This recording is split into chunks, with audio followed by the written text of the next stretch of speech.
इसी तरह ज़कात के पैसे अगर आप कहीं दूसरे मुल्क में भेज रहे हैं, किसी और जगह भेज रहे हैं, तो मनी आर्डर वगैरह की जो उजरत होती है, इसी तरह बैंक वालों का के जो चार्जेस होते हैं, उनको ज़कात में शामिल नहीं किया जाएगा। ये एक अलग से ख़र्चा है जो आपको अपनी जेब से देना होगा।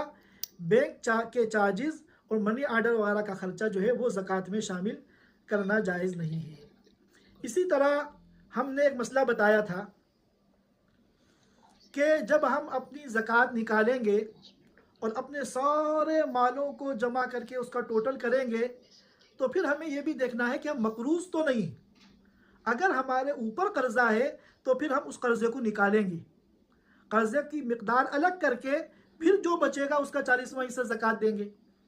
लेकिन अगर किसी के पास तवीलुल मुद्दती कर्ज़ है, बाज़ लोग बड़ी बड़ी रकमें तिजारत के लिए लेते हैं और किस्तों में 15-15 साल में, 20-20 साल में, 10-10 साल में वो कीमत अदा होती है और वो जो है करोड़ों रुपए होते हैं, अरबों रुपए होते हैं, लाखों रुपए होते हैं।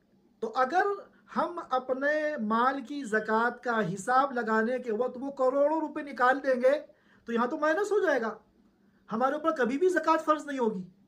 हालांकि हम लखपति हैं, करोड़पति हैं, शाहाना हम जिंदगी गुजार रहे हैं, लेकिन जब कर्जा इतना बड़ा हमने ले रखा है बिजनेस के लिए, बाद मतलब लेना पड़ता है, वरना हुकूमत पूछती है तुम्हारे पास पैसा कहाँ से आया। तो ऐसे कानून है कि वो मजबूरन कर्ज लेते हैं। अब वो कर्ज जब हम निकालेंगे तो कुछ भी नहीं बचेगा और उस कर्ज की हमें कोई टेंशन भी नहीं है, वो 20 साल में अदा होने हैं, 15 साल में अदा होने हैं। तो इसको ज़रा अच्छी तरह समझने की ज़रूरत है।